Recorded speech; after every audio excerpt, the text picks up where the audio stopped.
Please like, comment, and subscribe. Like, comment, and subscribe. Look at this. Look at this sweet man of what is he? Peruvian? Look at this sweet man of Peruvian origin. Look at this. Look at this sweet guy. You should be subscribed to Pisco as well. I know he's very frustrating. I know he's very abrasive. I know he has little brother energy, but he's a funny, smart cookie. And make sure to check out my newsletter. Information is in the description. El Grito has been canceled in Chicago because ICE is being sent in. And so this is a Mexican Independence Day festival in Grant Park. They're shutting it down because they're concerned about widespread ICE raids, which is just weird for a lot of reasons. But that's not the principal issue we're here to discuss. We're here to discuss the deployment of the National Guard in Chicago and other cities, and whether it is fascistic takeover or the salvation of these people plagued by... Christ, I hate this. Dude, I'm serious. I'm just going to say it. I'm going to bitch. Conservatarians, okay? I would call myself a libertarian, except for libertarians are anti-statist and they can't get their party together. And I feel like rooting everything at the individual level is an incomplete view of morality and politics. However, I think it's a good start, okay? I think it's a good start to root like governance at the minimal level of government necessary, but then we disagree on what the minimum level of government is. And so then you add in conservatarian, where I think that in order to have a healthy society, you have to have a mildly socially conservative worldview, you have to have a mildly fiscally conservative worldview, and you have to care about propagating the institutions that preserve the freedom that you care about. Conservatarian is me all day, all right? But I think the problem is that Tim Pool has swallowed that audience and given the most dog shit propaganda that I've ever heard in my entire life. And they're just mesmerized. They're just fucking, they're hypnotized by the pro-Trump contrarian bullshit that's been fed to them, to the point that sending the military into Chicago is a good thing. What the fuck are you talking about? Like, listen, I'm all about dropping the homicide rate. I'm all about aggressive policing. I'm all about community policing. I'm all about building up social systems and building up communities. That way they can escape the cycles of criminality and poverty. 100%. I'm all about that shit. But taking a bunch of 18 to 22-year-olds with AR-15s or M4s, putting them in the hood for 6 months, so you drop the homicide rate for 6 months, and then you take the National Guard out, but you haven't solved any of the problems, so homicides spike exactly back to where they were before, is dumb shit policy. It's just stupid, stupid, stupid policy. A crime. We got a great panel here today. Our resident liberals back in town. Who are you? So based. What do you Thank you. I'm Pisco Lydia on Twitter. I'm an attorney, and I talk a lot about what the Trump administration is doing. And I, obviously take the position that these deployments, especially of military officials, the National Guard, are not just in the most case is illegal, but also against our history and tradition and the Constitution. Right on. And to tell him he's wrong. My name's Joel Webbin. I pastor a church in Georgetown, Texas. It's about 45 minutes north of Austin, Texas. And then I do some streams, Right Response Ministries on actually just like race realist, Christian nationalist, unapologetic Christian theocrat. Like if Joel Webbin is the person that I think he is, he's basically being a Nazi on Twitter for attention. Absolute nightmare dog shit person. We will let him speak for himself, and I'll try to take his arguments at face value, but his Twitter presence is ass cancer. YouTube. I was just assuming you were going to disagree with him because that's kind of the point of the show, but who knows? And then we brought in this guy from the UK. Actually, we talked about it the other day with Connor, that your perspective might be interesting considering you come from an outside country, though you do have a more conservative bent. Oh, Dr. Zayas makes the perfect point, by the way. The only problem is that they're not going to listen to it, hear it, or integrate this perspective. What if Obama did this? Seriously. And the reason why I'm bringing that up is I'm old enough. Okay, guys, I'm an old gun. I was born in the late 80s. Okay. If Obama nationalized the National Guard, federalized the National Guard in order to send them into a city to stop violence, every right-winger on social media, because they said this even when he didn't do it, they were like, it's time now. It's time to water the tree of liberty with blood of tyrants. They would freak the fuck out. They would be like training Chicago gangs to resist the federal government. They would be handing out AR-15s from 5-ton trucks in order to prevent the federal government from taking over an American city. It's actually totally, you have to understand, people are like, Connor's a piece of shit. Connor doesn't have any principles. No, I just have the same principles I've had since 2015. I didn't just change all of my principles because some cultist orange Cheeto Democrat dickhead walked into my party and skinned it alive and turned it into a nightmare. You know, that's what happened. I didn't change shit. Yeah, well, my country is currently in the grips of anarcho-tyranny, and I actually, I might end up agreeing with you because I want to free the National Guard up so they can come over and help us with our problem. But yeah.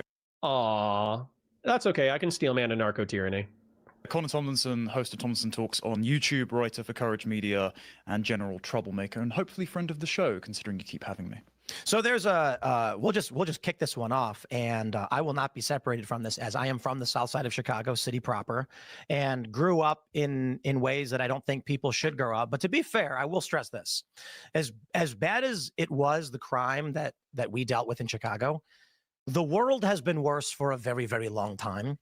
True. Wait, hold up. Did he say something true? Holy shit. Is Tim using Pisco to normalize sane ideas? Does he see the writing on the wall that Trump is going to be like a villain in the next 5 years so he can moderate? Ooh, what's happening? What's happening? We'll just kick this one off, and I will not be separated from this, as I am from the south side of Chicago City proper, and grew up in ways that I don't think people should grow up. But to be fair, I will stress this: as bad as it was, the crime that we dealt with in Chicago, the world has been worse for a very, very long time, and things are still pretty good relatively. Not that anyone should tolerate gang violence. Oh my God, a sane take from fucking Civil War Tim Pool. Wow. I was not ready for that. So hold on.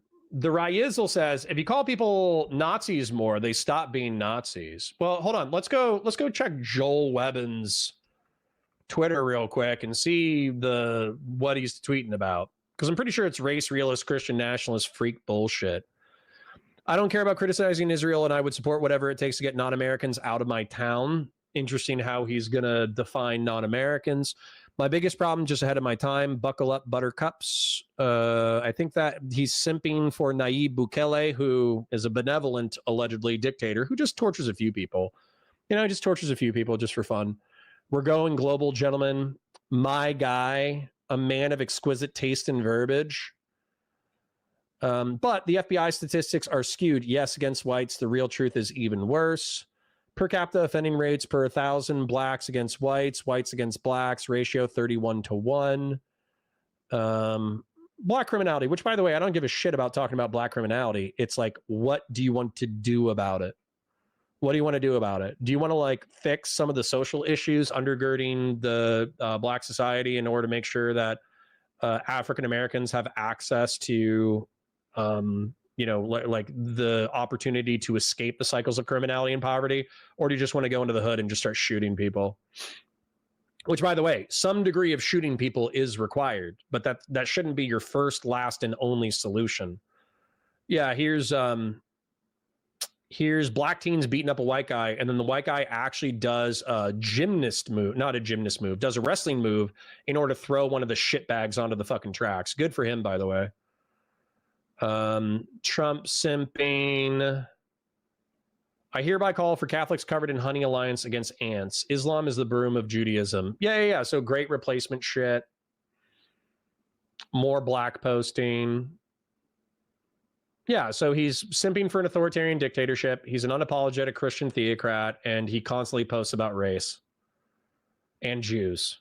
So yeah, so you could say that he's not a Nazi, but he's at least a Christian nationalist who is a fan of Nazis. But I will begin the debate specifically on the issue of Chicago. And I will speak about... Grassroots says, are you old enough for Stephen to date and reset the karmic balance? Yeah. Yeah, he would technically be dating up by like a year or two. How Chicago deals with crime and Trump's plan for sending in the National Guard. And then I will ask you to opine. So there are two strategies being employed that have been, I should say there's a principal strategy that's been employed throughout Chicago for the past several decades, particularly in my neighborhood and surrounding neighborhoods. That has been done by the Democrats and the liberals. Donald Trump is offering up a new strategy, which is to deploy the National Guard. In the area I grew up, we had a place called the LeClaire Courts. It was basically all black houses and neighborhoods, and because of the violence, specifically and literally from this black neighborhood coming into other areas, shootings, there's the gang initiations called getting V'd. We had let Pisco piss, let Tim poo.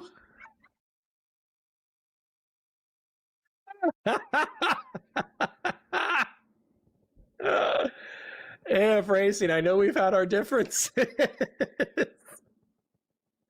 And then you come here and you say something like that and totally redeem yourself. Routinely in my neighborhood, which was largely white working class immigrant and Latino, the people from the LeClaire Courts. Okay, Fatsimo. Okay.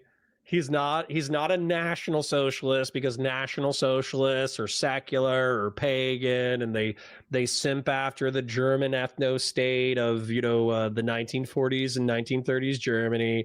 He's an authoritarian, fascistic, Christian nationalist, Christian theocrat. You caught me. I blended my terms. My bad. Largely almost entirely black. Funny. Would come over and just rob you blind, and the cops couldn't do anything about it. And the cops said, the problem is we get sued. I'm going to do like a 1.1. You don't even notice a 1.1, but it helps us get through. 1.15. Instantly on racial grounds, because we end up arresting a bunch of black people. So the city liberals, the Democrats, said, we have a solution to the problem of crime. They bulldozed all the black people's homes and kicked them out and forced them into poverty and worse circumstances. That was the Democrat strategy. I don't agree with that. I think it's a bad strategy. Donald Trump. Okay, what's a good strategy, Tim? Is he going to Uno Reverso me, where now he's going to simp for sending in troops into neighborhoods? Says, we'll deploy the National Guard. They will not enforce laws. They'll likely just be cleaning up trash. But the strategy here is gangbangers are going to be scared to open fire on crowds when there's a bunch of National Guard standing around. Okay. As a Chicago native and resident, I believe it is preferable to take the Donald Trump conservative approach of deploy National Guard. For how long? And what are you going to fix in those communities during their deployment so it doesn't immediately go back to a shit show the second they leave? You can have a perfectly secure society, okay? China is a relatively secure society with a very low homicide rate. Iran is a secure society with a relatively low homicide rate. Saudi Arabia is a secure society with relatively low homicide rates. But if you speak out against the government, they're going to put you in prison, they're going to torture you, and they're going to kill you. So obviously there's a balance between liberty and security. So what's that balance? Guard, but not to enforce laws, but as a presence, as opposed to the Democrat strategy of tear down the homes of black people and kick them out and make them homeless. What do you think? Even if it's illegal? Deploying the National Would you Guard? support the deployment of the National Guard in a city if it was illegal? So we're talking about a specific incident in Chicago right now, the real world, not a hypothetical, is it on paper or not? We're dealing with two scenarios. First, I will stress, Trump can leave. eDreamcast says, what do you propose? I propose good governance. Give me 1 second. Doobie says, hey, just caught up on stream. I can talk in about 15, 20 minutes if you're open to it, or we can do it another day on stream. Up to you. Yeah, let's just schedule it. Let's schedule a chat. All right. Then, what do I propose? I'm going to answer that question earnestly. I'm also going to like the YouTube video the same way that you should like the stream. Like the stream, share it with your friends, engage with chat, super chats if you got them, memberships if you got them. I parasocially love you. Thank you for being here. Let me, let's get into counterinsurgency warfare. Okay, so there's this thing called the Small Wars Manual, written by the Marine Corps during the early 20th century. And the Marine Corps did a campaign in the Philippines where they fought the Moros. I think they were like largely Muslim insurrectionists who were rejecting American rule in the Philippines. after we took it from the Spanish: physical, security, social, ego, self-actualization. And so, Fizz, caps lock, Fizz. What they found is that they could not shoot their way out of an insurgency. They had to segregate the civilian population. And I'm just going to put an S because I know if I put SA, you guys are going to say sexual assault is the top of Maslow's hierarchy of needs. And it's no, it's self-actualization, not sexual assault. But I can't have anything nice because there's so many fucking sex freaks in Twitch and YouTube politics. Where's the little movie mouse? Move. Okay, whatever. So what we're talking about is we're talking about security, and we're talking about physiology, and then we're talking about social. And so the problem, this is Maslow's hierarchy of needs. For the unfamiliar people, I'll try to keep it brief. A psychologist, I forget if he was early 20th century or late 19th century, walks into a bar drunk and he says, I can tell you why you do what you do, when you do it.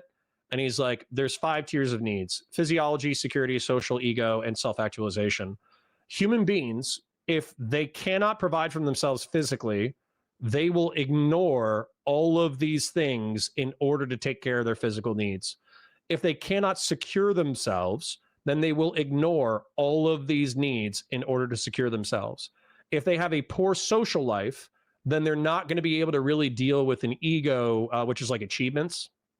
And then also self-actualization is just becoming the best human being you possibly can. That's very difficult to do when any of these lower tiers are threatened. And so as a result, it's arguable from the Black community, from their perspective, that because they were given shit jobs for so long, because they were economically marginalized and barred from gainful employment for so long, that they have a disproportionate poor income, and therefore their physiological needs are often subsistence or barely subsistence. Now, there's plenty of like obese Black folk. That's not what I'm talking about. I'm just saying that they have access to dog shit food. They grocery shop at the Dollar General. They exist in food deserts where they would have to drive 20 to 30 minutes in order to go to a grocery store on the white side of town. And when they go to the white side of town, they might be getting weird looks from people. You know what I'm saying? And then also the Black folk who don't have transportation or who use public transit in order to get back and forth, they won't have access to those grocery stores. So disproportionately, they've gotten used to worse food, worse shelter, worse food, shelter, water, and worse water. They actually probably genuinely have worse water. I live on the nice side of town. My water is pristine. I can drink it out of the tap. It is fantastic water. Whereas if you look at a neighborhood like, what was it? It wasn't Ferguson, Missouri. What was it? It was, come on. Flint, Michigan, where they poured in a certain kind of water that degraded the lead pipes. So they had like lead and silt in their water for like 2 or 3 years. I don't even know if they fixed that. Like I have no idea. But Flint, Michigan, as an example of, I think they had a decent white population, but they're a disproportionately poor, violent community, right? And so basically, Black people have shitty things when it comes to physiology. So they can't really focus on this bigger shit. Then when it comes to security, a lot of Black folk live in the fucking hood, and they would argue that their security is constantly in peril. Now, if you look at a statistics rating, you know, the homicide rate for the United States is 5 per 100,000, which isn't too bad. But if you go into Black communities, the homicide rate can be as high as 25 per 100,000. It can be as high as 60 per 100,000. West Baltimore, when I was driving around in that community, had a homicide rate, I believe, of 60 per 100,000 in 2023. That is worse than Mexico. That is worse than Iraq. That is why Black people feel like they're growing up in fucking war zones, is because statistically they kind of are. Now, 95 to 97% of the Black community is not participating in the gang warfare or the drug trade, but they have segments of their community who have turned the drug trade and have turned gang warfare into a career. That's how they make their money. That's how they make their bread. That's how they pay their bills, is through the drug trade.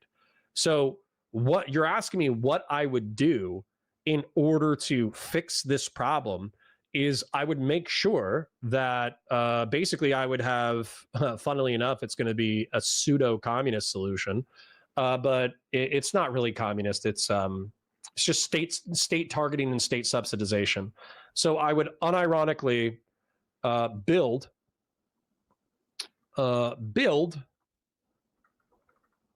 secure, rich grocery stores in the Black community with excellent security. That would be like one of my first steps. Then I would say for security, it would be apply counterinsurgency mindset to separate civilians from violent gangs and persons. I would unironically apply the global war on terror in order to do this. Then the other argument is that, like, well, Black people are like disproportionately antisocial, you know, and it's arguable that like we should affect what we can control, we should control, right? And this goes for like white Appalachia, by the way, too. This also goes for like violent white working class communities. So it's not just Black folk, it's also Hispanics and poor whites.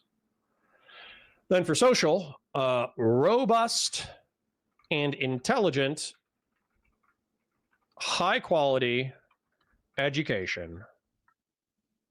Boom. And then seriously, after that, for ego, we just need to have an economy where people can actually make a living. So you're asking me, how would I do this?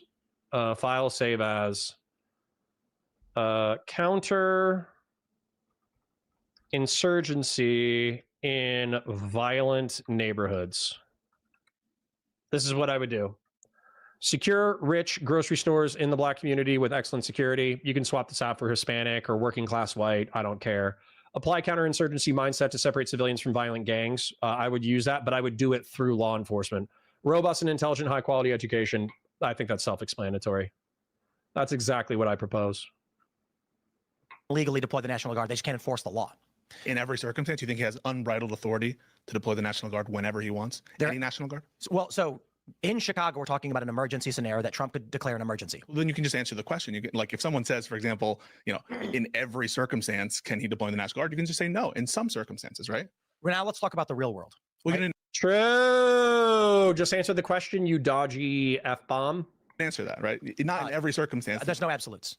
Right. So you agree with me, don't you, that there are congressionally imposed limits? This is why I like and he likes Pisco. He's excellent at linearizing an argument On the president's use of the National Guard that are found in Article 1 of the Constitution. I would say Congress. There are certain circumstances where it would be argued that Trump's deployment of the National Guard is illegal. That is a good thing and he should do. It would be argued. I'm just asking an abstract, right? Under the laws of the United States, there are certain federalizations under Title 10 which would be illegal. So let me answer your question. In some circumstances, it is a good thing that Trump would deploy the National Guard illegally.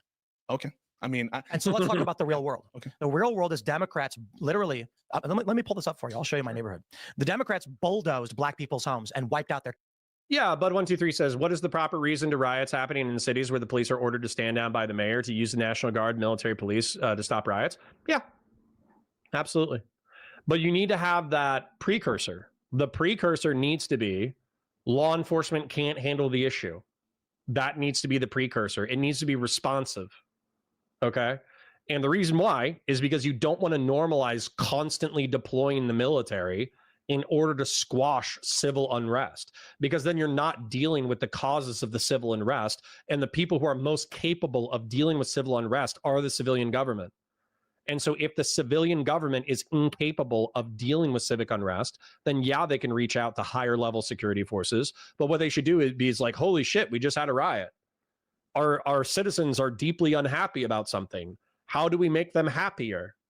That is unironically what government is designed to do. community. Is that what you want to happen? No. Well, that's what happened. But why is okay? So they do something bad, so we should deploy, No, it's illegal called deployment. It's called. Well, what's preferable? The Democrat strategy to bulldoze their homes and make them homeless, or Trump having 84 National Guard standing periodically on street I'll corners tell you why I would not prefer this. enforcing the law. It's a false dichotomy. But if you were going to force me to choose between bulldozing homes and illegal deployments, at a bare minimum, right? Bulldozing homes would be some act that I assume was passed off. Fatsimo says, Mafood desert, more like crime oasis. Okay, and problem? You just use 2 words to describe the same phenomena. Do I give a fuck? Is the solution the same? The solution's the same. Off democratically, but do you agree with that or not? I just love the idea that it's like, hey, we got a problem with crime in the black community, so the Democrats of Chicago destroyed all their houses. No, but I'm telling you, it's a false dichotomy. But like, that's what they did. You understand that? Like, I don't know that you're representing that would happen. I'm taking your representation. I'll show you on good faith. But Google assume Earth. that. Like, why does that affect whether or not we should support an illegal deployment of the National Guard? It sounds like you're putting a lot of emphasis on the legality. So to use the dichotomy. True. Because we live in a republic, a nation of laws, you theocratic dickhead. That Tim presented, the idea of black people's homes being bulldozed, you mentioned, well, at least that would come about, we would presume, democratically. Does that make it just to you? Just because something is brought about democratically doesn't mean that it's just, but there are longer term interests in the survival of the country that are at stake. True, Pisco, go off, King. When you just, don't think about the constitutional framework and history of our country, which was particularly worried with standing armies. Fatsimo says sons of rich black families are more criminal than the sons of poor whites. Oh no, it's almost like solving the material circumstances doesn't change culture, and we have to focus on culture as well. Oh, Fatsimo blew my mind. Oh, some black people are still criminals even when they escape the hood. Bah! Whoa, I'm racist now. Is that what you expected to happen, Fatsimo? Because I swear to God, that's what you expected to happen. Yeah, Machiavellian, robust summer activities to get kids off of school. Yes, extended childcare. Like, the school is open 6 or 7 hours, okay? Most people who work full-time work 8-hour shifts. So one of the family members has to be part-time in order to make a household operate, especially when you're poor. So, dude, no, fuck that. And as libertarians, you guys must be concerned. I assume that you believe in rights, right? Yes, I believe that there are natural rights. What are some examples? I'm just curious. I wonder. I'm not familiar with you, but what's an example of nationalizing, federalizing the National Guard in order to go into some situation? So just real quick, this And my question is, what's the long term? is 48th West 44th Street. This is a couple blocks from where I grew up, and it's all just beautiful, lush fields surrounded by fences. That's what it is. I wonder if I can go back in time. Oh yeah, look at this. That's where black people used to live. Huh. Look at all these houses. They fucking destroyed because instead of saying we want to deal with the crime, they went in, evicted all the black people, and ripped their homes down. I'm not sure about the particulars of this, Tim, but like, we're not here to discuss. Sure. Was this? Is this because Tim so desperately cares about black folk? Like, why does he keep hitting that so hard? It's my neighborhood. Smart or not? I mean, it's if this happened in your neighborhood, I'm really sorry about that. But we're not here to discuss this, right? Are we here to discuss the bulldozing of homes? Or are we here to discuss 2011, the National Guard? We're here to discuss what is the solution to the problem of crime, and is it This is look, here's the solution to the problem of crime. We did it. Homicide rate by year since 1900. Take a look at this. Take a look at this, guys. 1900, we were at around 10 per 100K, okay? Between 1900 and 1920. Then we had World War II, and everybody went and shot a bunch of Germans, so we lost a bunch of violence here. Then all the World War II veterans came back, and they, beat and killed a few people. But then they stabilized and became family men, and then we raised families for a generation. Then we had violence spike again, probably with a very large generation, to be honest. But I think the millennials are supposed to be a pretty big generation too. And so there was a baby boom generation, I guess, kind of, although I guess this would be Gen X, wouldn't it? So Gen X was insanely violent, but Gen X correlates with the drug war. Then we had the era of mass incarceration, and then boom, we cut violence in half again. So effectively, like, we just need to keep doing what we're doing. You know, we're at almost 1960 levels of violence. So we need to reinstantiate the economic prosperity of the 1960s, the 1950s and 60s somehow. But besides that, we're doing okay. Right? We got a little blip here, you know, little COVID blip, you know, don't pay attention to that. You know, don't pay attention to the COVID blip. Whoops, we killed a few people. Whoops. But overall, we've been doing quite freaking well. You can make the argument that there's a pie in the... actually, let me put it this way. I from this neighborhood, growing up in Chicago, who have lost friends to the gang violence and the crime and the drug trade, who have friends who've witnessed corpses being dragged down alleys, who was personally shot at. The hot dog stand, the little shop that was 2 blocks from where I grew up, had bullet holes in its bulletproof windows. And I don't want to pretend like that's the apocalypse, because I know that life was bad when we all lived in the woods and were fighting each other in war in Europe or Asia or whatever it may have been. I get it. Science technology has improved, but children shouldn't grow up in places like this. Crime shouldn't be this way. Now, my whole life, I've been told by Democrats, the solution is not to arrest these people, to let them go. And when the crime got so bad and the people were so pissed off that it wasn't tenable anymore, what did they do? They literally just destroyed the black neighborhood. The city decided to go in and bulldoze everything and rip it out of the ground and evict all of these people. I don't think that's a solution either. All that's going to do is shuffle it under the rug and make more crime. So that strategy... True. I agree, Tim. I agree. Tim, I agree. Look at my drawing, Tim. I made it for you. We should build secure. And, well, hold on. Build and secure, or build secure as an adjective, rich grocery stores in the black community with excellent security. You should effectively have like 2 armed guards at the front of the grocery store. You should have armed guards at all of the exits, so you reduce shoplifting to the point that shoplifting is non-existent. You should have checkouts where the cashiers basically know what to do in the event of a violent thing, where they're either standing behind bulletproof glass or whatever within their little cashier kiosk. That way they're not worried about getting murdered throughout the day when they're working at the frickin' grocery store. And then, since you have no theft, and if somebody commits a violent crime, there's sufficient on-site security in order to respond to it. Also have like a permanent law enforcement officer there. Have a permanent law enforcement officer there. That way, if private security detains someone who either causes a violent crime or steals from the store, they can be immediately detained and transferred to jail/prison, right? Silver says, that sounds dystopian as fuck. Well, guess what? Do you want good food in the black community? Because the other option is you just don't have good food in the black community. That's the other option. Or you build a grocery store in the middle of the hood and then a riot happens and it gets destroyed and that business doesn't come back. So do you want a secure, rich grocery store with good food, guaranteed access to food? Like good food? I would infinitely prefer that. So, and then applying counterinsurgency mindset to separate civilians from violent gangs and persons. Yeah. Separate the gangs from the civilian population, let the civilian population thrive, and punish the gangs with incarceration. Fatsimo says these hypothetical criminals would never get charged and sentenced appropriately. Yeah, they do. Yeah, they do. They just have to commit sufficient violent crime that they eventually attract the attention of our liberal system. You know, I don't like the revolving door criminal justice system as much as anybody else. I actually hate it in a lot of ways. And there are some people who should be permanently incarcerated because they're such giant pieces of shit.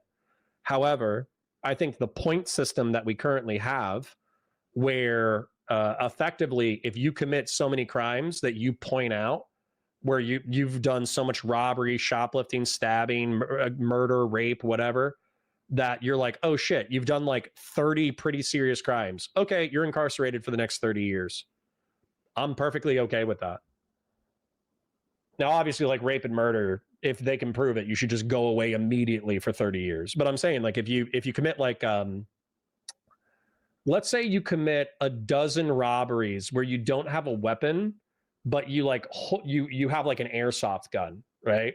And so whenever you get caught, you go, oh, lol, it was an airsoft gun, ha ha ha ha ha.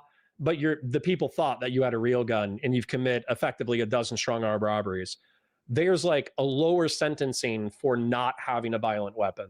But if you get caught and you have like 10 of those, and each one carried like a 6-month or a 1-year sentence, and you're just in and out of the jails over and over again, I would say by I would say by your third time, but I would say by your, let's face it, the liberals and the progressives are going to bitch. So, like 8th time, 10th time, you fucking put them away for 30 years.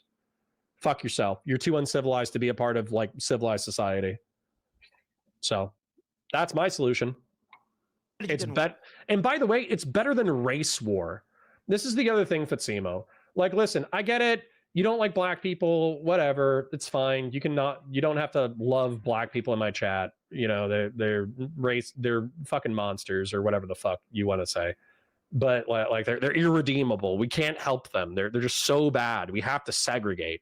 Yeah. The other option besides doing what I'm doing is fucking race war. Okay, that's the other option, is racial segregation and racial violence. So, fuck that. And fuck everybody who suggests that, seriously. I'm not saying these are the only plays. Donald Trump's play is, the estimates are about 80 National Guard per city.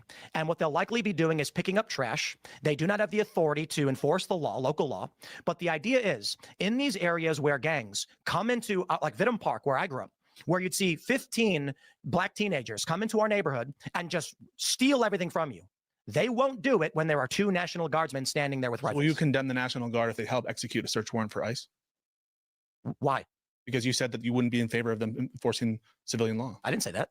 Would you be in favor of the National Guard enforcing immigration? Yeah. AF Racing says any city with a crime rate over a certain threshold should enforce universal basic jail. I unironically, if you had a homicide rate greater than 6 per 100,000, then I think the feds should come in, which is funny because I'm arguing against the National Guard, because I'm arguing against the National Guard because it's not a long-term solution. But unironically, if the national average is 5 per 100,000 and you have a city that is higher than the national average, then I think effectively like you automatically get put under federal control. 100%. I would be completely fine with U.S. Marshals, I'm trying to think of who else, U.S. Marshals, DEA, ATF, FBI, with them flooding the areas that have a higher homicide rate than the national average, and effectively with local governments coordinating this project. 100%. All day would I be supportive of that. Immigration law. Should there be a declared emergency? Militarize the Whole Foods. True. Under color of law, and it's legal and allowed. Well, one of the ways in which you're trying to sell this is you're saying they're just going to be standing there as a presence, a show of force. That's the argument. I think that is by itself also problematic under our history and framework of our Constitution, where we're specifically scared of standing armies, and the founders especially, right? They have every 2 years, right? The army lapses. There's a requirement in the Constitution. You're not arguing what I'm talking about. What I'm trying to say is there's a big concern to have military domestic presence of the military. No, there isn't. One of the true, especially normalizing it up before Trump's next election, which hopefully he's just stepping down and he's not going to meme his way into doing a third term. Way that you were, there isn't in our history. No. Don't. Where are you from? Are you from Chicago? I'm from New York. Oh, you're from New York. Yeah. I find it very difficult, having experienced the things that I did, to have people not from this place tell me that I don't want National Guard in my home. I didn't say that. I said our history. Yeah, okay, I get that. I am begging Donald Trump to send in the National Guard to put an end to this shit. But that's so cringe. That's so cringe. That's so unbelievably cringe. I am begging one of the most incompetent executive administrators in history in order to end criminal violence in American cities.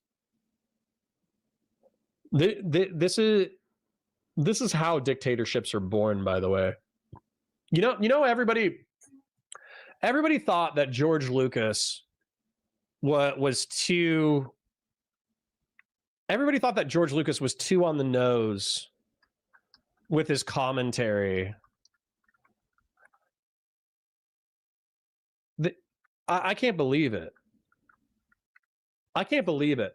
This is so the whole point of this. I hate that I'm explaining it in Star Wars, but I have to because Tim Pool's such a fucking idiot that I have to explain it in Star Wars terms. Okay? This is somebody who's loyal to the Republic.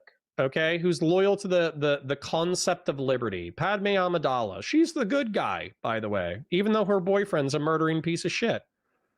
Okay? So this is how liberty dies, with thunderous applause.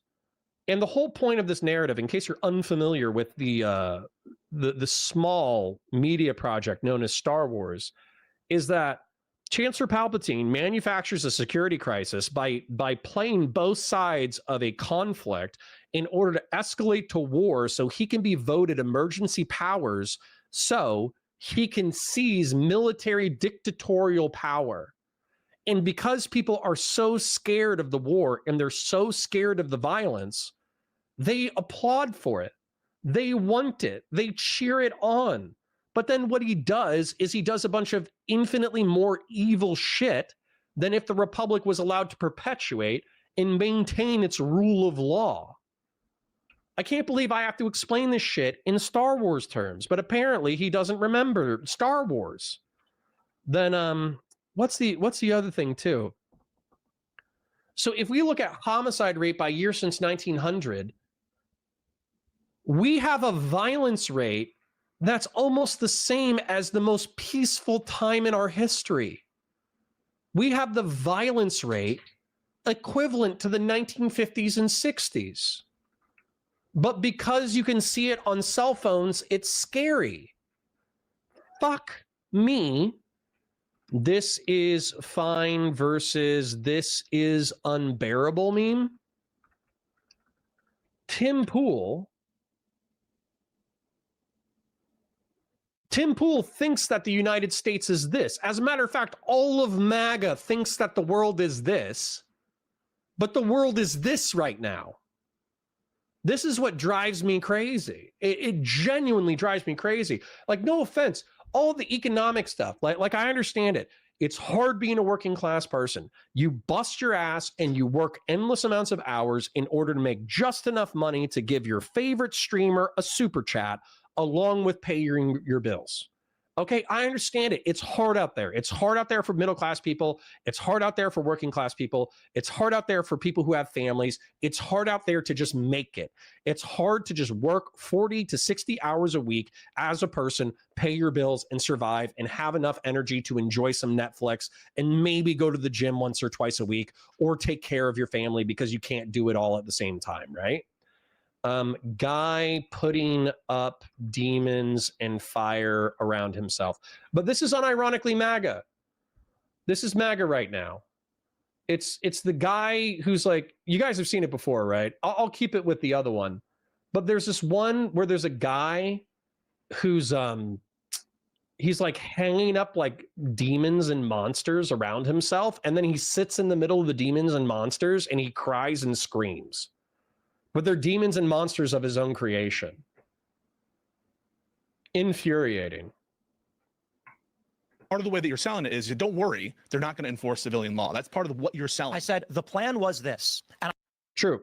I also said in some circumstances, an illegal deployment of the National Guard would be good. Oh. What's your solution to this? What's your solution? I don't know. We're not here to discuss my broader solution to crime. You don't have one. Wait, we're not here to discuss my broader solution to crime, are we? Are we here to discuss crime generally, or the deployment of the National Guard and the military? Whether that's something we support. The underlying issue of the deployment of the National Guard is the crime. It's because of murder. It's because of the crime. Okay, because of murder, we think that we should deploy the military. So would you be in favor of? I think you need to do whatever it takes to make murder stop. Even doing illegal stuff, right? Yeah, because what is it? Is that right? Who saves his country violates no law. So what you see, dude, you're like, oh, he's not a fascist, and he's like, he who saves his country violates no law. Yeah, okay. So this is the fascinating thing: legal and illegal. You say fascism. You say, is this fascism? AF Racing says, how are you going to be so technical over 2A and then turn around over law enforcement? And some people have said, well, I mean, number one, it's federal law enforcement. Federal law enforcement is allowed to operate within the United States borders. Don't know if you knew that. DEA, ATF, FBI, marshals are all allowed to operate wherever the fuck they want. So I don't know how you guys are coming up with that as a problem. But then number two, somebody said like, it should be in coordination with local states. Yeah, sure. maybe local states should request it. But if you want to live in an anarchic shithole, then I mean, you do you, I guess. And what I'm hearing right now is, it doesn't matter if it's legal or illegal, we're going to support Right, so you support the legal destruction of the black neighborhoods? No, I mean, I don't know that you're representing it fairly, but I just showed you. Okay, just because they tear down a neighborhood doesn't mean it was done in violation of like the rights of these people, or it was done. Hang on. You're laughing when you don't have a point, bro. Legal destruction of the black community is okay. Is that what you said? So just to be clear, you would agree that just because a neighborhood was bulldozed does not mean that that was the wrong thing to do, right? Say that one more time. You're representing me for the first time, the fact that this neighborhood was bulldozed. I can't comment on it other than to say, if you're representing it correctly, that it was all done unfairly, I'll put it like bad this. motive, then sure, then it was wrong thing to do, but that doesn't bear on whether or not the National Guard deployment is okay. Do you think that Donald Trump's True, Pisco, get him. argument for the deployment of the National Guard is legitimate, or is he making excuses? It's illegitimate, obviously. So in Chicago, there's not going to be a single Democratic politician who's going to come out and tell you, because crime got so bad, we flattened the black community. They're not going to say that. Yeah, but why are we playing this game of whataboutism when we're like, okay, the Democrats had a bad policy on crime. By the way, they've had multiple bad policies on crime. Grassroots says the militant Whole Foods will start wearing with the militant Bristol Farms. True. Over the course of decades and decades and decades. It's not whataboutism. It's quite simple. It's for decades, for generations. The Democrat policies. No, Fatsimo. Keep up, Fatsimo. Violence is at the same level as we've had during the most peaceful time in history. It's not whether or not urban crime exists. It's that during the 1950s and 60s, we had a similar level of crime, and that was the most peaceful time in the history of the United States. It's often an idealized part of US history. You shouldn't give a shit about any of this. You shouldn't be like, oh, the blacks, they're stabbing and raping, they're killing everybody. No, you should be like out drinking milkshakes and driving 1950s hot rods and putting too much gel in your hair. You should be living, instead of crying on the internet about how, you know, and Fatsimo, I'm sorry if I'm using you as a poor example. Maybe you have a black friend, I don't know. But like, you know the movie Grease? You know the movie Grease? This is what you should be doing right now, okay? You should be putting on a black t-shirt that you roll up to your chest. You should find some babe, and you should be doing musical numbers at the carnival. But instead you're here arguing that we live in a narco tyranny and the world is falling apart, despite the statistics clearly saying the opposite. Okay, so go find your Sally, go find a blonde chick that you want to do dance numbers with, and then go do musical numbers. Okay, everything's fine. Everything's fine. You'll be okay. All right, you're not dying. The world isn't ending. As a matter of fact, statistically, this is one of the best times to be alive in the history of the world. Go find a blonde girl and do a musical number with her. Okay? You got it. I have faith in you. The liberal plans, the plans you're presenting, and the counter that you're making to Donald Trump has failed and has resulted in people that I know being dead. And the response from the city was, of course, they're going to give platitudes. We're going to beautify the area, and they don't say, hey, the gang violence, murder has gotten so bad, and the drug dealing so. Why not have the military enforce? Sam, I don't agree with this. You're saying crime doesn't develop in a vacuum. It is a cause of an underlying problem. People can blame culture, but it's nonsense. Where did the crime culture come from? Just popped out of nowhere. Well, so I agree. Well, let's do a paint. Let's do a paint stream. So we have, I would say, legitimate and logical versions of black self-determination. And then I would say that there's illogical and counterproductive and shitty elements of self-black determination. So let's say we have the culture of slavery, okay? And the culture of slavery is effectively slavery culture is deference to whites on pain of death. Okay, I would say that that's slavery culture. You're going to add in, you know, riots and murders and all that kind of shit. Like I think there were a few race riots, not just race riots. I think there were a few slavery rebellions in the 19th century that were like murderous. And so, but slavery, deference to whites on pain of death. If you do not defer to whites, then you're on it, you can be killed. Then I would say, what would you, the Reconstruction era, right? I would say second class status on pain of death, but I would say persecution, with death being a part of persecution. This was like the era of the KKK in the late 19th century.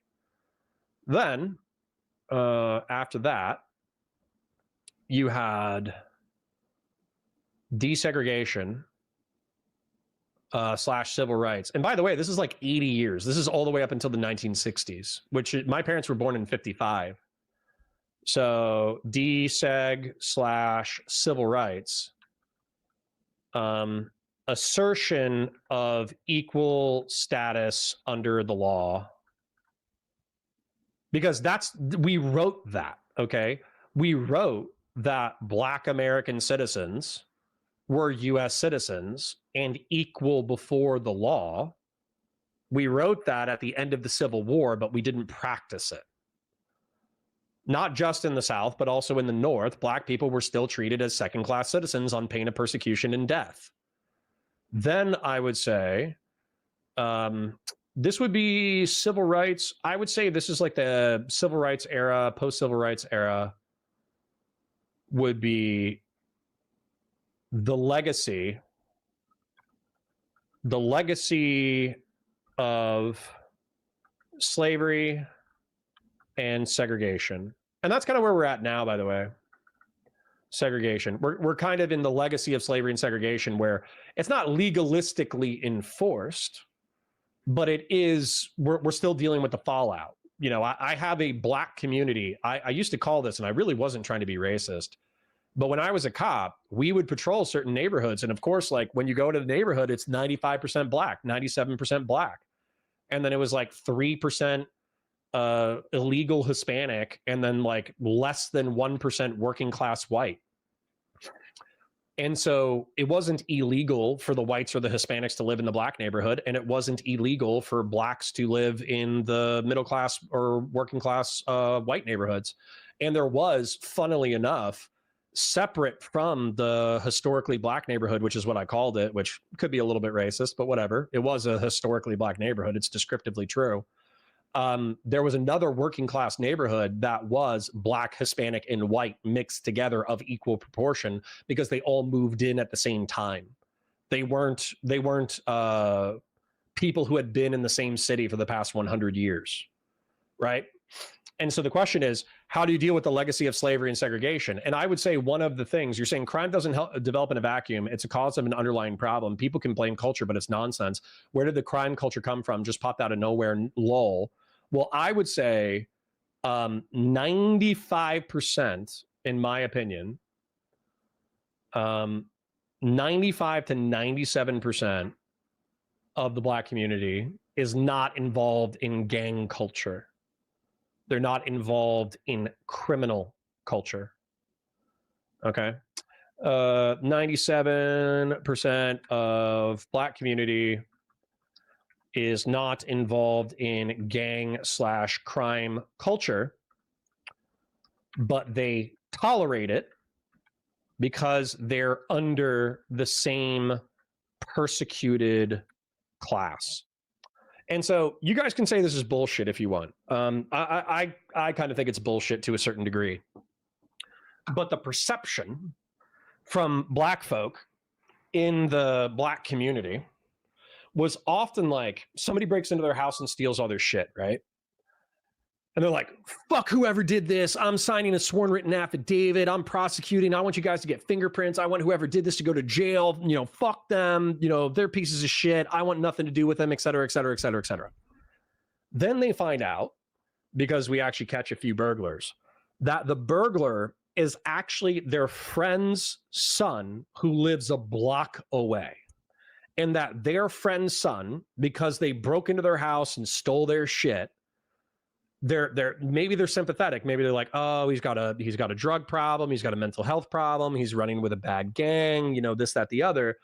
Effectively, because we don't have an incarceration system that actually rehabilitates criminals. I think our recidivism people who commit crime and then go on to commit more crime. I think we have really bad recidivism rates because that's our culture. They're like, well, do I really want to ruin the life of a 19-year-old young black man who is just trying to survive in this world?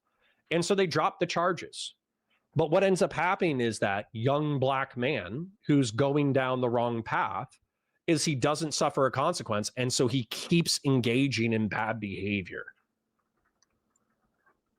So that's where, for me, it's like you're saying, like, well, it's not culture. The culture doesn't emanate from nowhere. But I would say that's where the tolerance of those bad community members does lead to violence, does lead to murder, does lead to stabbings, does lead to a shitload of property crime, because they don't want to betray the people who came up in the same struggles that they've had to struggle through. And so for me, if they're American citizens, which under the desegregation civil rights era, they are supposedly our fellow citizens who we should care about, let's eliminate the persecution let's eliminate the persecution. Let's eliminate the material conditions that oppress the poor community and the black community specifically. Doesn't seem hard. It actually seems completely fucking obvious to me. But then you have other people who are like, well, no, blacks and Hispanics are just inherently evil. Therefore, we just have to treat them as like subhumans. And it's like, okay, that's very dumb. Of course, the civilian law.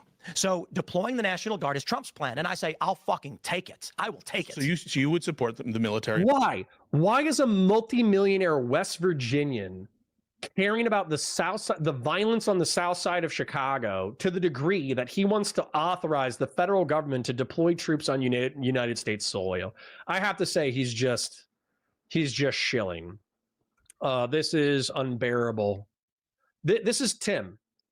Tim is a multi-millionaire. So Tim is saying like, oh, Chicago's so bad. It's so bad. It's so bad. You know, it's so bad. America's so bad. It's falling apart. It's falling apart. It's falling apart.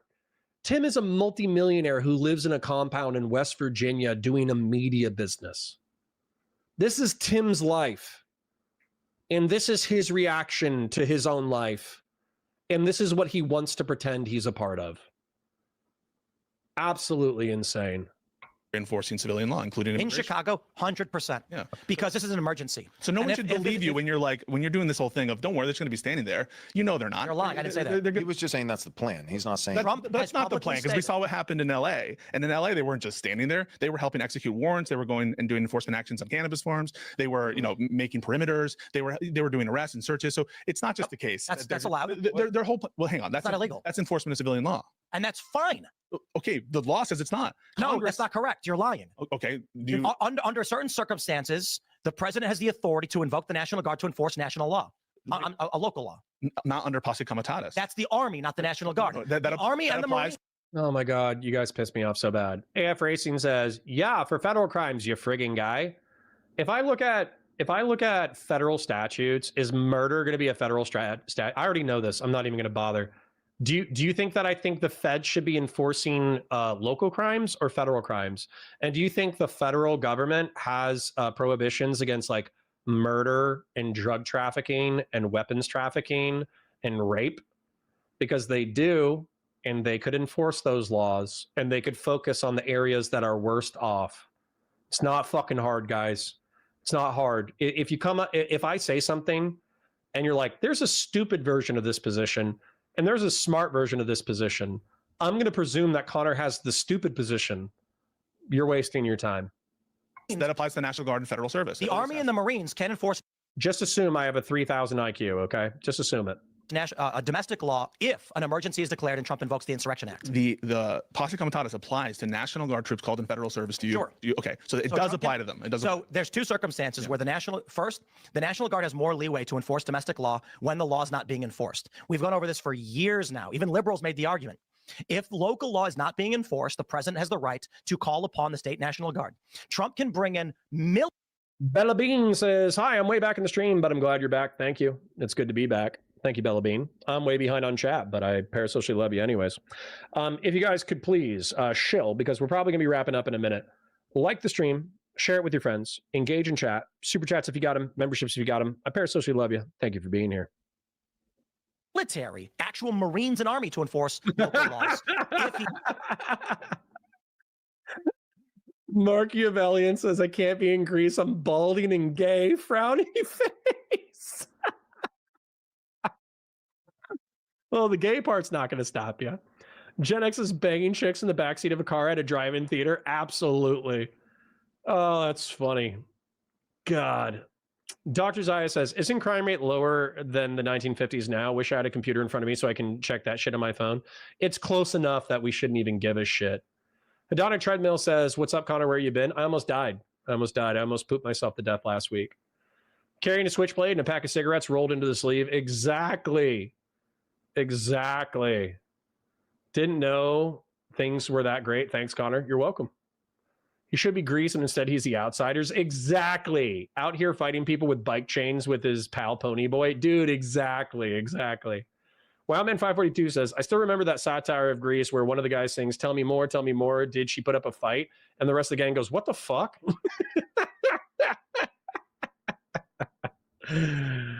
Oh, it's funny. That was a funny meme. Well, being gay is not going to prevent you from doing dance numbers. I'll tell you that. All right. He invokes the Insurrection Act. He did not do that. So you think that there was an insurrection? Do you think there was an insurrection in LA? Define. Well, I don't know. Under your vision of it, right? I mean, you would say okay. Fatima makes an argument, and I'm okay with the argument. So it's a chicken and egg scenario with poverty and crime. Okay. So the argument is that what is it? Poverty begets crime, and so what people argue there is that if somebody needs something, they need food, water, or shelter, and they don't have a legal means to do it, then they will do the illegal thing in order to provide themselves with food, water, and shelter, which is true. It's just true. But what the criminal advocate or the people who do a crime first perspective say, well, that's not actually how it works. What happens is people commit crimes, and because they commit crimes, there's less economic and social mobility in that community because there's less trust. And so as a result, criminality begets poverty. And they'll bring up these like immigrant communities who came into the United States that were working class, that were incredibly poor, just as poor as their black neighbors. But because they had an industrious and frugal nature, like Polish immigrants or Eastern European immigrants or Chinese immigrants or whatever the fuck, even though they were poor as shit, they stuck together, they worked their asses off, they saved every penny they could, and they tried to improve their communities through a collective action. Well, as a result of that action, those communities don't have the same issues that the black community does. Or some segments of the Hispanic community don't seem to suffer the same problems as the black community. There are, of course, like really, really, really bad Latin American gangs in the West Coast, but they're in their own enclaves. They're not as endemic, I don't think. But the point is that like it doesn't matter to me. I don't give a shit. Rather than arguing about whether or not poverty starts crime or crime begets poverty, why don't we try to end poverty and crime by treating both the symptoms but also the causes as best we can, right? Why don't we treat all of it? You know, like if I had cancer, are you going to spend like endless hours debating about whether or not it was the cigarettes that I smoked or whether or not it was the carcinogenic products that I inhaled when I was in my military service? Or are you going to treat my fucking cancer? You know what I'm saying? The Mexicans were waving their own flags inside your country and declaring that they were going to take over a state for... Ryazel, you're so fucking stupid, dude. Liberals, we let violent black people roam the streets because their ancestors were enslaved. Nobody said that shit, you fucking dumbass. That's the dumbest thing that's been put in my chat, probably within the past 2 weeks. That is so fucking stupid. Nobody said that. Fucking stupid. Delete that shit. the race, I think that probably qualifies. Yeah, is a problem. It's funny that there's we have insurrection a has UK person coming here to talk to me about the First Amendment, not my country. hold In on. this Oh, he country- was- that's why we Hold win. on. in this country, we have a right to expression. And also, by the way, I think it's even He's got you there. it's even extra funny. I just want to finish this and I'll let you finish. So it's even extra funny because the whole purpose that our constitutional structure and history is so fearful of standing armies has to do with British deployments of the military. True. Get him. This is why you're like, why don't you work with Tim Pool? Why don't you work with center right guys? And well, obviously I've been on Tim Pool's show. At the same time, like the center right is busy glugging on Trump and setting the necessary precursors for a fascist dictatorship, whereas the liberal is appealing to the founding fathers in order to maintain the rule of law. In this room right now, despite Pisco being a filthy, disgusting liberal, he is fighting for the Republic of the United States more than Tim Pool is. So when Rob Noor or Fabian Liberty or fucking, what's that dumbass's name, Admiral Gibbs or anybody, when any of these people are like, why are you working with people like Pisco instead of working with people like Tim Pool? This is why, okay? Tim Pool, the center right, I used to be a liberal, whatever guy, is glugging for which is a gross sound. It's supposed to be a sexual sound, but I won't explain it too much more because this is a family show. He's glugging for fascism. Meanwhile, the filthy, disgusting liberal is defending republicanism right now. In the United States, for like the Boston Massacre, et cetera. And so, yes, we don't need your lessons on military deployments or the First Amendment. Okay, there's no need to be petty. I was actually going to ask you a question. Picode says, how does this support the argument that the 50s were peaceful if we were dealing with all the racial tension from the groups gaining rights? Lol. I can't believe I have to draw this out, Picode, but you've said several things that have frustrated the ever-living fuck out of me. So don't worry, I'll pause the stream just for you. So I'm going to draw this for you. It's going to be very complex for you. It's going to be fucking world shattering. It's going to change your whole world. Okay, here's a guy. And he's got a knife. Okay. Let's give him a little handle. Here's a little handle. Let's give him a little blade. Let's make it a little triangle. This is going to be fucking mind-blowing for you, okay? I'm gonna change your world. You're gonna understand so much more of the world in a second. It's gonna be amazing. Okay, and then here's let's just make it the woman, okay? If she's Ukrainian in your mind, she's Ukrainian, okay? Here's the woman on the bus, okay, who got stabbed. Okay. Her getting stabbed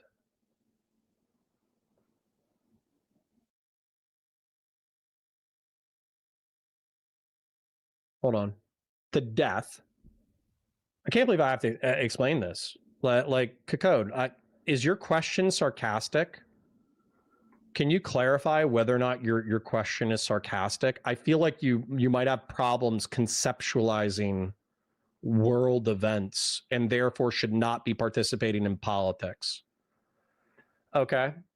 So here's somebody who gets stabbed during a peaceful time in history. Now, here is a bunch of people getting stabbed at a less peaceful time in history. I hope I haven't lost you so far. Okay, I would paste this another 20 times to illustrate how fucking stupid this statement is. But let's say that in 1950, a woman gets stabbed to death. And let's say in 1980, 4 women get stabbed to death. Well, what I would say is that this is a more peaceful time than that one. Do you understand? Do you understand how fucking stupid this question is? For a 3,000 IQ chat, you need to if I had the capacity, I would put your 3,000 IQ status on probation. Unless this is a joke or a sarcastic statement. It's pretty clear that to the woman stabbed, if I walk up to her, I'll draw this for you because clearly you couldn't conceptualize this without me fucking drawing it for you. Okay, this is me. I'm a podcaster. I have 103,000 IQ viewers, okay? And I say, let's make a little speech bubble right here. Well, let's draw a little circle right here.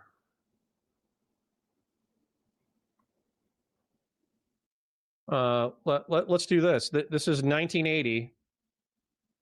This is 1950. The 1950s were more peaceful than the 1980s. And this is you. I swear to God. If you were inhabiting the body of this lady right now.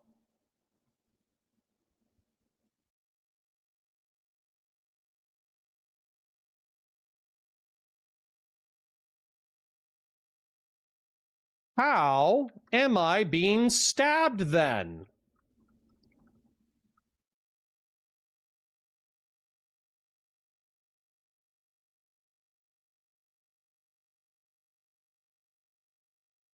This is you. This is you, bro. This is the question you just asked me. That's crazy pants.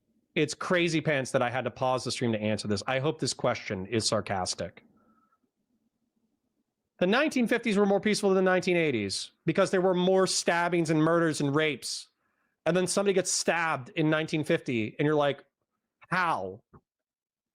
That's how, because there was less stabbing. Jesus Christ. Now I have to check in with chat and see what other stupid shit you guys have been typing. Thinking you can end crime with an end of history Star Trek utopia is sillier. Nobody said that. How many criminals are there in the world right now? Shitloads. Paul, the kind of life that breeds crime like this is very tough, but let's take a moment to appreciate what we have and how much worse it could be. True. Crime can be much lower by fixing these issues. Agreed. Fatima says if we just make sure criminals eat their meat and pudding, they will become pro-social.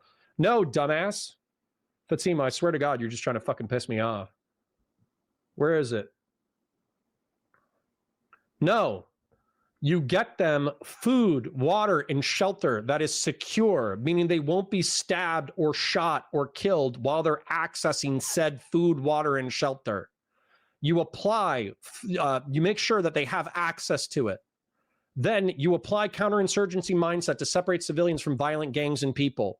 So you incarcerate the violent gangs or kill them, I don't care, or you incarcerate or kill the violent people who are ruining society. And then you socialize them through education. If we just make sure criminals eat their meat and pudding, they will become pro-social. Where the fuck did I say that, Fatsimo? You're just trying to piss me off. I know what you're doing.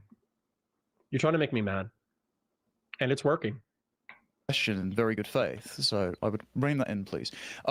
The constitutional statutes that you're appealing to, forgive my ignorance, which specific parts and when were they written? So 1878, I think, is Posse Comitatus. Okay. That's after, and the history is really Paul for 10 pounds says, a little extra for your heartwarming takes on the people caught up in crime. Thank you, Paul. I parasocially love you. Thank you for the super chat. helpful here because it was after President Grant's deployment of troops in the southern states, the reaction to that, and after the Hayes-Tilden election, they passed Posse Comitatus specifically because troops were in the South enforcing federal law. True. Dice5 became a member. Thank you, King. I love you. Parasocially. Enforcing civilian law, and they didn't like that. And so Congress passed Posse Comitatus. And so, yeah, the history really, really helps my case here. Yeah, I wasn't trying to refute. I was asking a sincere question. But you're being unnecessarily defensive. I'm not being combative with you. The point I'm going to lead with this is that's all well and good, but the appeal to the justification of the law appeals to a context which no longer applies. Because the reason those laws were written was an internal conversation about limits, checks and balances on the undue application of power within a homogenous population, right? The current problem that America has is they're in a state of emergency. They've imported, what, 10 to 15 million illegals in the last 4 to 5 years alone. The crime is out of control because of foreign investment in DAs in progressive cities, and they treat the criminals like the victims of society. So if the local authorities are not going to enforce the law and they're going to put people's lives at risk, then yes, the federal government has a duty to step in and safeguard its citizens, because if on the ground the DAs are Thanks, Rob. It's good to see you too. Ideologically bankrupt and endangering people, it is morally justified to have the military step in and reinforce order. Yeah, let me ask you a question. You keep bringing up Why? Let Pisco respond. Jesus. legality as if it's some basis for morality. What the Nazis did was legal is the most famous argument. Obviously, it was not good. So color of law is not a justification or an argument against I basically think that there's I want to address your context argument because I think it's one that people bring up. So we'll address it afterwards. I think that there's a certain threshold that we apply in terms of severity. Everyone has that. You're not going to respect the laws of North Korea. You're not going to respect the laws of the Nazi regime. But I really, really value our constitutional system and structure and our history. It has produced the most prosperous, most powerful country in the history of the world. We're right now at the height of our power, and so I want to protect that system because it seems to produce really, really, really good results and protect domestic liberty. So you'd have to have you said yourself, it's not like we can't live. You said it yourself. Sacred Snow says, fuck you, Fatsimo. You're just trying to make me mad. This is an apartheid chat.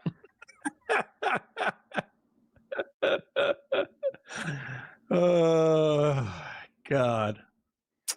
New user says you can't have any pudding if you don't eat your meat. True. Casey from Long Island. Check what I tagged you in after stream, please. I love you. Love you too. Crime is out of control as it's a near historic low. True. Cacode, I just disagree on the aspects that were good, but that depends on who you are in society at the time too. I'm also at work, so I'm half picking up everything you're saying, lol. Okay, all right. Sorry, Cacode. Sorry if I went hard, but I drew this for you, okay? You say 1950, violence happened. If 1950 violence happened, how 1980 better? And I say 1980 better because 1980, less violence happened. So I hope it was good. I only said the peaceful thing in foods. Other than that, I haven't been unbearable. No, you're fine. I love you. I know I love you for a reason. I know there's some conversation, there's some chat that you had earlier that I loved, but there's two chats that I remember getting triggered like a MFer.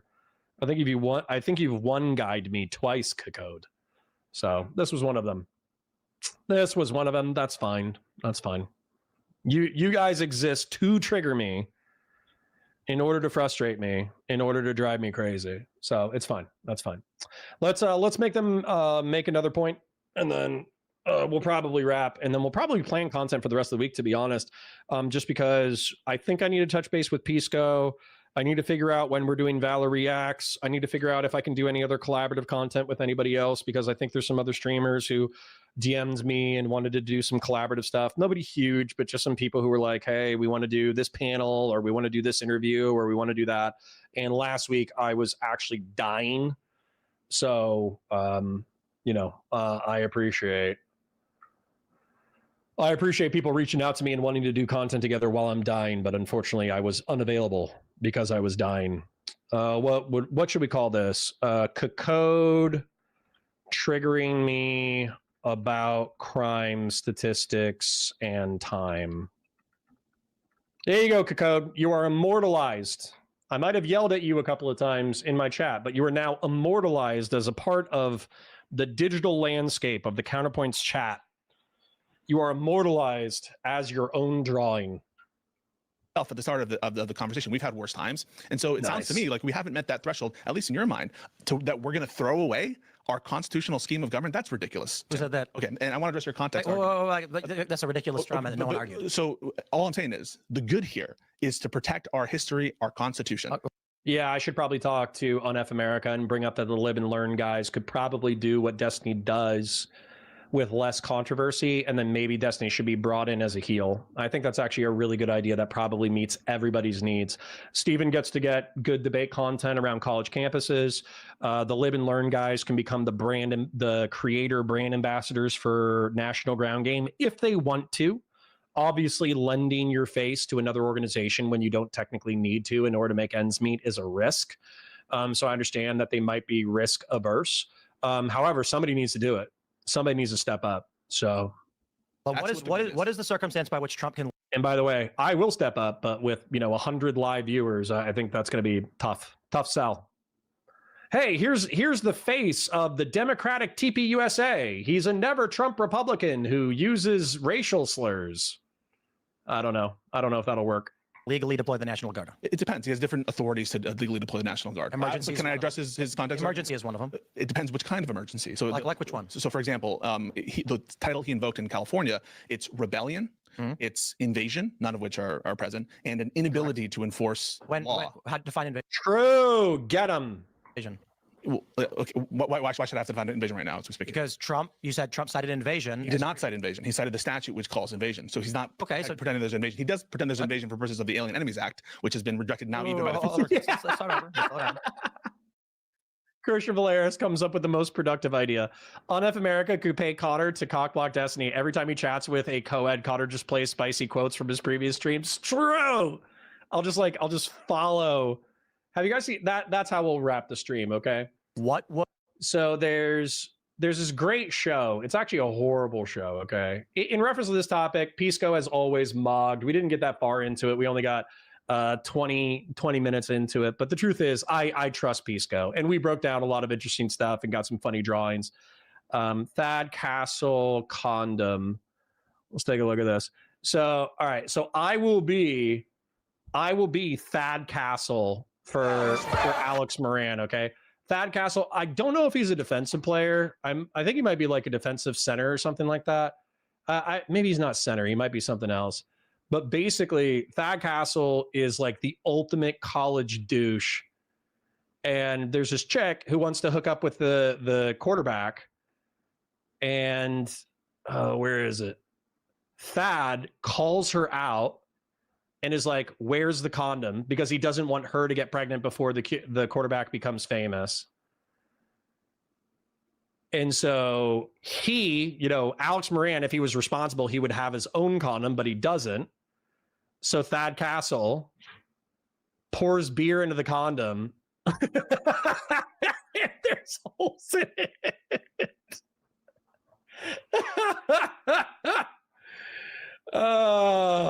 So classic. I will do this for Steven if necessary. Okay. I will do that for Steven. So anyways.